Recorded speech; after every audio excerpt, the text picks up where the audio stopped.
Hello everyone, students. Our next unit is unit number 3rd, magnetic effect of current and magnetism. And next topic is magnetic effect of current. तो सबसे पहले हम पढ़ेंगे कि magnetic effect of current क्या होता है। ठीक है, तो जैसा कि हमने पढ़ा यूनिट नंबर 2 में कि जब चार्ज फ्लो करता है किसी भी वायर में तो करंट प्रोड्यूस होता है। ठीक है, और वो जो करंट है वो एक इफेक्ट पैदा करता है जिसको हम बोलते हैं मैग्नेटिक इफेक्ट। क्यों? क्योंकि उस इफेक्ट की प्रॉपर्टी मैग्नेटिज्म से क्या करती है, मैच करती है। ठीक है, तो मैग्नेटिक इफेक्ट ऑफ करंट में पढ़ेंगे एक current carrying conductor produce a magnetic effect around it which can be shown by ousted experiment. कि सबसे पहले ओस्टेड नाम के साइंटिस्ट ने 1820 में, ठीक है, क्या प्रूव किया था कि अगर कोई करंट कैरिंग कंडक्टर है इस प्रकार से, ये करंट कैरिंग कंडक्टर है और यहाँ पे एक मैग्नेटिक कंपास हम रख देते हैं, तो मैग्नेटिक कंपास क्या करता है, मैग्नेटिक फील्ड के ऊपर डिफ्लेक्शन देना स्टार्ट कर देता है। ठीक है, तो ये क्या है हमारा मैग्नेटिक कंपास, ये क्या है magnetic compass.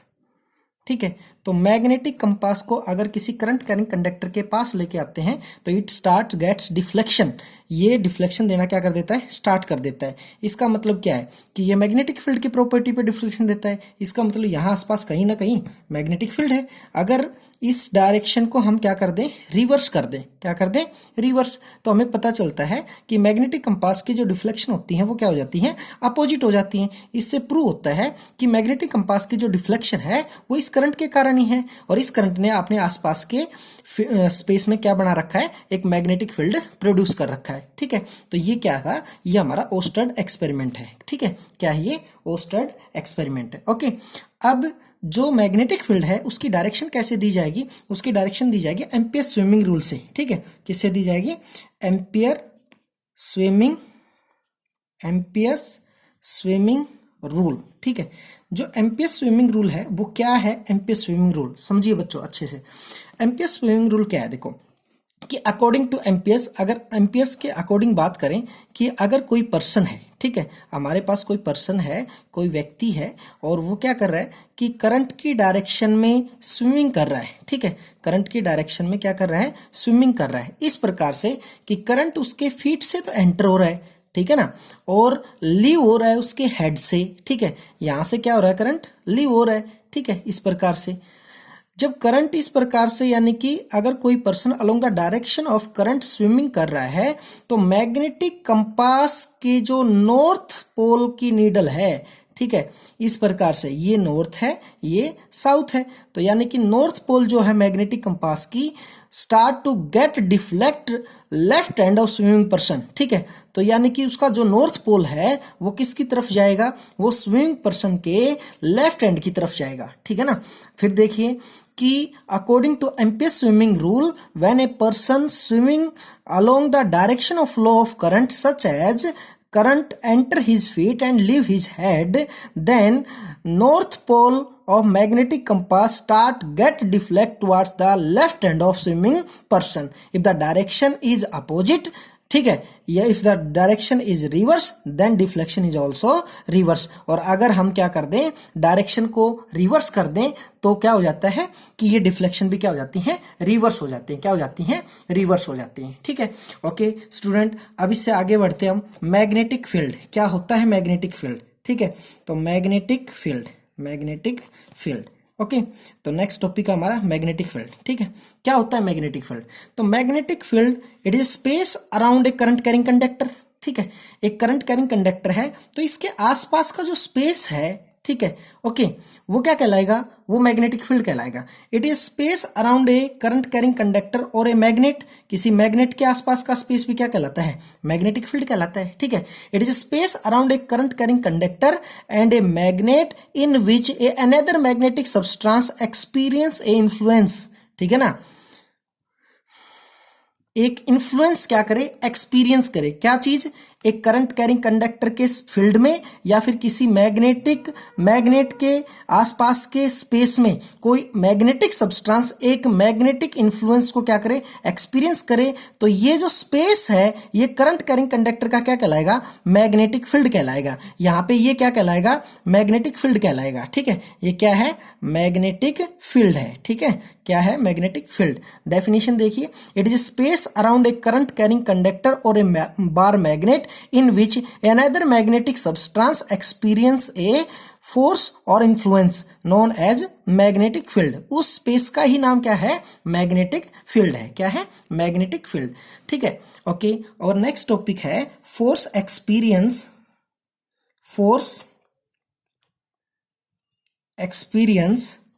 by a charge particle in uniform magnetic field। ठीक है बच्चों, दो प्रकार का मैग्नेटिक फील्ड होता है, एक होता है यूनिफॉर्म, एक होता है नॉन यूनिफॉर्म। ठीक है, uniform magnetic field can be represented by equally spaced parallel line. ठीक है, इस प्रकार से ये जो फील्ड है ये है यूनिफॉर्म मैग्नेटिक फील्ड। इसमें हर पॉइंट के ऊपर मैग्नेटिक फील्ड की जो स्ट्रेंथ होती है, ताकत होती है, वो क्या होती है, कांस्टेंट होती है, सेम होती है हर पॉइंट के ऊपर। तो ये क्या होता है, यूनिफॉर्म मैग्नेटिक फील्ड। और non uniform magnetic field can be represented by unequally spaced parallel line. इसमें लाइन तो पैरेलल होती हैं, लेकिन कहीं पे क्या होती है, क्राउडिंग होती है, कहीं पे वाइड होती है। जहां पे क्राउडिंग होती है वहां पे मैग्नेटिक फील्ड की स्ट्रेंथ क्या होती है, ज्यादा होती है। जहां पे ये वाइड होती है वहां पे मैग्नेटिक फील्ड स्ट्रेंथ क्या होती है, कम होती है। ठीक है, तो हमारा जो टॉपिक है वो है force experience by a charge particle in uniform magnetic field. तो यूनिफॉर्म मैग्नेटिक फील्ड में एक चार्ज पार्टिकल कितना फोर्स एक्सपीरियंस करता है। तो लेट अस कंसीडर कि हमने कंसीडर किया कि एक यूनिफॉर्म मैग्नेटिक फील्ड है, इस प्रकार का यूनिफॉर्म मैग्नेटिक फील्ड है, लेकिन मैं उसको एक ही लाइन से रिप्रेजेंट कर रहा हूं इस प्रकार से। तो मैग्नेटिक फील्ड की जो डायरेक्शन है मेरे लेफ्ट से किसकी तरफ है, राइट की तरफ है। ठीक है, अब इसमें कोई चार्ज पार्टिकल एंटर कर जाता है। लेट कंसीडर प्लस क्यू क्या है, चार्ज है। ठीक है, क्या है, चार्ज। ओके, और v क्या है, उसकी वेलोसिटी है। क्या है, वेलोसिटी। v क्या है, वेलोसिटी है। ठीक है, और b क्या है, अप्लाइड मैग्नेटिक फील्ड है। ठीक है, अगर plus Q charge magnetic field में v वेलोसिटी से एंटर कर जाता है किसी एंगल के साथ, और एंगल क्या है, एंगल है थीटा, किसके साथ, मैग्नेटिक फील्ड के साथ। तो v क्या थी, वेलोसिटी थी, v क्या थी, वेलोसिटी। अब क्या है कि ये चार्ज पार्टिकल, अगर वेलोसिटी को मैं टू कंपोनेंट सिस्टम में रिजोल्व करूं तो यहां क्या आ जाएगा, v कोस थीटा, और ये क्या आ जाएगा, vertical component v sine theta. ठीक है, v साइन थीटा, इस प्रकार से। ओके, ये ओरिजेंटल कंपोनेंट एंगल के साथ रिजोल्व किया, और ये वर्टिकल कंपोनेंट। ठीक है, ओके। अब अगर बात की जाए फोर्स की, तो जो फोर्स होता है किसी भी चार्ज पार्टिकल के ऊपर, वो क्या है, वो डायरेक्टली प्रोपोर्शनल है मैग्नीट्यूड के, मैग्नीट्यूड ऑफ चार्ज। कि चार्ज का मैग्नीट्यूड जितना ज्यादा होगा उस पर फोर्स उतना ही ज्यादा लगेगा मैग्नेटिक फील्ड में। ओके, उसके बाद जो फोर्स है वो directly proportional strength of magnetic field. कि मैग्नेटिक फील्ड यहां इस स्पेस में जितना ज्यादा होगा उतना ही फोर्स ज्यादा लगेगा चार्ज पार्टिकल के ऊपर। ये बात बिल्कुल ठीक है। उसके बाद कि मैग्नेट फोर्स जो है वो डायरेक्टली प्रोपोर्शनल होगा वर्टिकल वेलोसिटी कंपोनेंट। ठीक है, तो वर्टिकल वेलोसिटी कंपोनेंट कौन सा है, v साइन थीटा है। क्या है, v साइन थीटा। ओके, तो v साइन थीटा के भी क्या होगा, डायरेक्टली प्रोपोर्शनल है। ठीक है, अगर सभी बातों को एक साथ लिखा जाए तो क्या हो जाएगा, F is equal to Q V B sine theta. और साइन और प्रोपोर्शनल हटाने के लिए मैंने क्या लगा दिया, यहां पे एक कांस्टेंट लगा दिया। क्या लगा दिया, कांस्टेंट। इस प्रकार से अगर कांस्टेंट k की value for all system of unit के लिए क्या है, अगर 1 है, ठीक है, ऑल सिस्टम ऑफ यूनिट के लिए कांस्टेंट k की वैल्यू 1 है, तो F is equal to Q V B क्या जाएगा, साइन थीटा। यानी कि ये फोर्स लगेगा, ये क्या लगेगा, फोर्स लगेगा किसके ऊपर, चार्ज पार्टिकल के ऊपर। किसमें, यूनिफॉर्म मैग्नेटिक फील्ड में। अगर इसको वेक्टर फॉर्म में रिजोल्व करें तो F is equal to Q, charge एक स्केलर क्वांटिटी है, velocity vector quantity, magnetic field vector quantity है। साइन को हटाएंगे तो क्रॉस प्रोडक्ट लग जाएगा, तो v cross b, v cross b। इस प्रकार से हम इसको वेक्टर फॉर्म में भी लिख सकते हैं। ठीक है, ओके, ये रहा।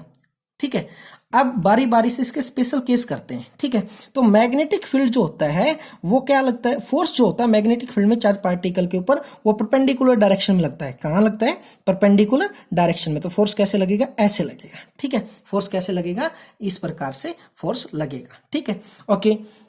अब देखना, अगर बात करें स्पेशल केस की, कि अगर थीटा कितना हो जाए, थीटा इज इक्वल टू 0 हो जाए। क्या हो जाए, 0। इसका मतलब है कि charge particle along the magnetic field move करे। ठीक है, तो यानी कि साइन 0 क्या हो जाएगा, F इज इक्वल टू 0, यानी कि थीटा 0 के ऊपर फोर्स भी क्या हो जाएगा, 0 हो जाएगा। क्या हो जाएगा, 0।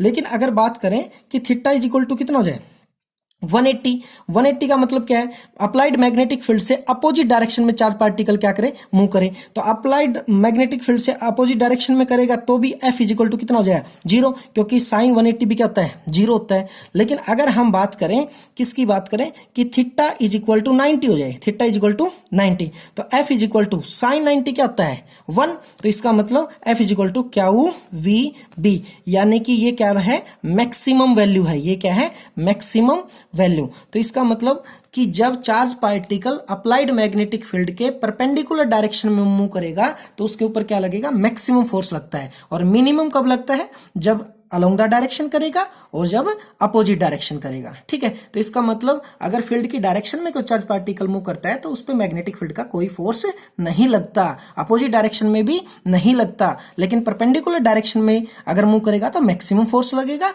और 0 और 90 के बीच में करेगा तो एक मॉडरेट फोर्स लगेगा। ठीक है, वो उसका पाथ चेंज कर देगा। वो आगे पढ़ेंगे हम किस प्रकार से इनकी मोशन और पाथ चेंज होंगे। ठीक है, ओके।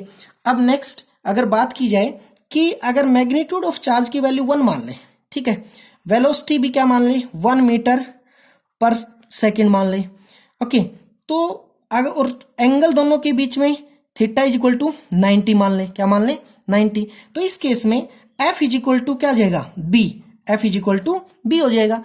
तो यहां पे ये B क्या है, ये है magnetic field induction, magnetic field induction, magnetic field induction. ठीक है, तो मैग्नेटिक फील्ड इंडक्शन है क्या, अगर डिफाइन किया जाए तो magnetic field induction is defined as the force, यानी कि मैग्नेटिक फील्ड इंडक्शन क्या है, एक फोर्स ही है। ठीक है, which experience by a unit charge moving with unit velocity perpendicular direction of applied magnetic field.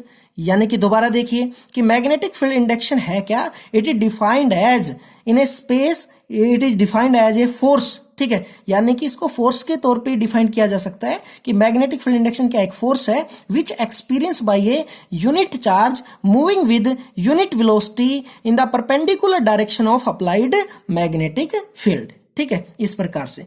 तो अब जो हमारा फोर्स है इसकी डायरेक्शन कैसे दी जाए, ठीक है, इसकी जो डायरेक्शन है वो कैसे दी जाए, तो डायरेक्शन ऑफ फोर्स, ठीक है, डायरेक्शन ऑफ फोर्स। ठीक है, तो डायरेक्शन कैसे दी जाए, तो इसकी जो डायरेक्शन है वो कैसे दी जाएगी, वो दी जाएगी Fleming right hand rule.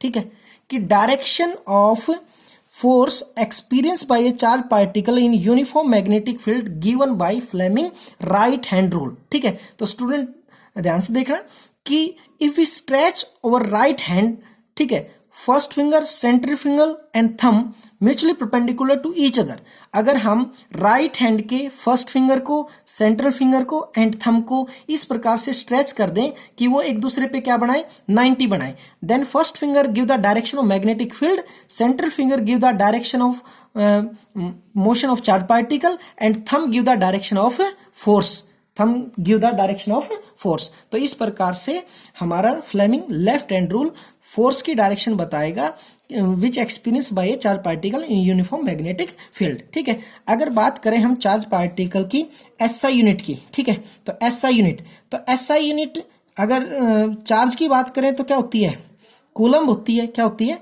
Coulomb. ठीक है, और अगर एसआई यूनिट मैग्नेटिक फील्ड की बात करें तो एसआई यूनिट जो मैग्नेटिक फील्ड की होती है, मैग्नेटिक फील्ड यानी कि बी की जो एसआई यूनिट होती है वो होती है टेस्ला। क्या होती है, टेस्ला। कैपिटल टी से इसको क्या करते हैं, रिप्रेजेंट करते हैं, क्या करते हैं, रिप्रेजेंट। और अगर सीजीएस यूनिट की बात करें, सीजीएस यूनिट, तो सीजीएस यूनिट जो होती है मैग्नेटिक फील्ड की वो क्या होती है, गास होती है। और 1 टेस्ला नियरली अबाउट 10⁻⁴ गास के क्या होती है, इक्विवेलेंट होती है। ठीक है, और 1 गास 10⁻⁻⁴ टेस्ला के इक्वल हो जाएगा। ओके, अगर बात करें इक्विवेलेंट यूनिट की तो यहां से देखो बी किसके बराबर हो जाएगा, बी बराबर हो जाएगा किसके, एफ ओवर में क्या जाएगा, क्यू, ठीक है, इनटू में क्या जाएगा, वेलोसिटी वी। तो फोर्स की एसआई यूनिट क्या होती है, न्यूटन। चार्ज की क्या होती है, चार्ज की होती है कूलम।